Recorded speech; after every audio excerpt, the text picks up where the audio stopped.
Our mission statement is helping refugee elders learn English, attain U.S. citizenship, and become active members of their community. An immigrant is somebody who comes because they've chosen to come on their own. A refugee is somebody who's fled their country because of persecution or violence or war. A refugee, they've normally gone to a different country and have lived in a refugee camp, and then they apply through the UN for refugee status. And so refugees in the United States were invited here by the government through the UN to be here. Right now we have clients in the Elder Program from Cuba, from Burma. We only right now at the program have one specific ethnic group, the Karen ethnic group from Burma, although we resettle people from other ethnic groups too. And we have some from Bhutan, Iraq, Iran, Sudan, the Democratic Republic of the Congo, some from Vietnam, and some from former USSR states. The program meets twice a week on Tuesdays and Thursdays. We have class from 10 to 12, but the refugees start coming as early as 8:30. They really like to be here. A lot of them don't have much else to do outside of the program, and so they like coming, and they like to socialize, and they like learning. They all want to learn English very badly. When they come early, I just have games and activities out for them, and we have volunteers to meet with them and practice English with them. And then we have class from 10 to 12. There's 4 levels of class. We have 4 different teachers, and we place clients just based on their English ability in one of those 4 levels. And we help them learn materials for their citizenship exam that they will be eligible to take once they've been in the country for 5 years. We try to start that early, even in the lowest level. They have to know things like what colors are on the flag. So at the lowest level, they can learn red, white, and blue. And then our highest level focuses more on citizenship questions and the 100 questions that can be asked on the test. What's your point of entry? For the elders, it's a lot more difficult.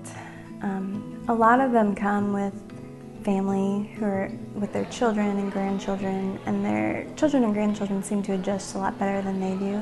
They pick up American customs that the elders just aren't used to.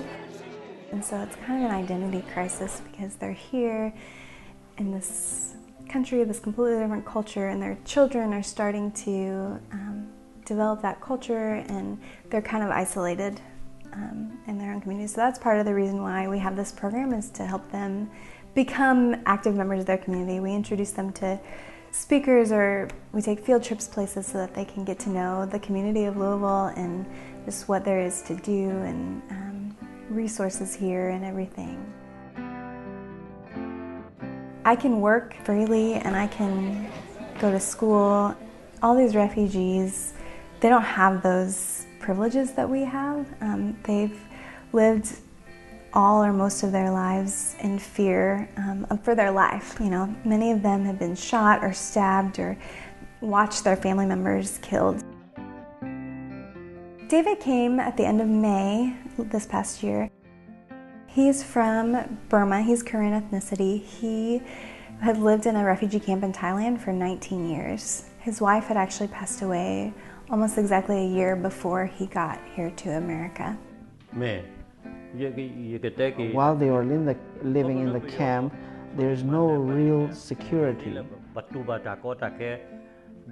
So when the United States of America give us a chance to come here, we apply and we arrive here.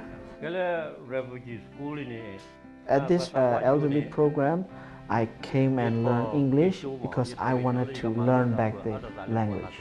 1 week, I attend 2 days. Tuesday and Thursday, we came to class for ESL. Monday, Wednesday, Thursday, Friday and Saturday, I live in apartment house.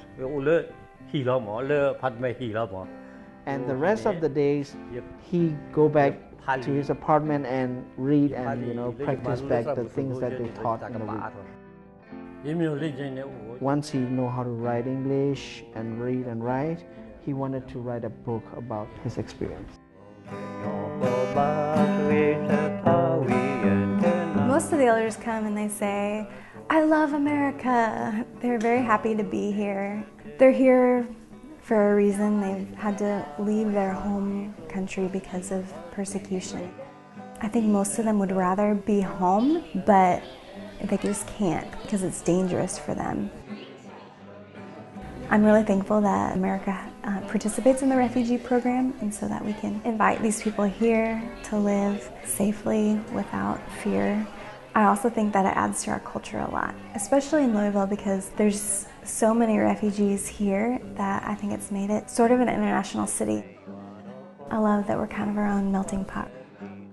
They say that America is very welcoming. They say Kentucky and Louisville specifically. Ones that have been other places say that people in Louisville are so nice. They say hello on the streets. They're all very, very happy to be here and very grateful to America for allowing them to be here and helping them survive.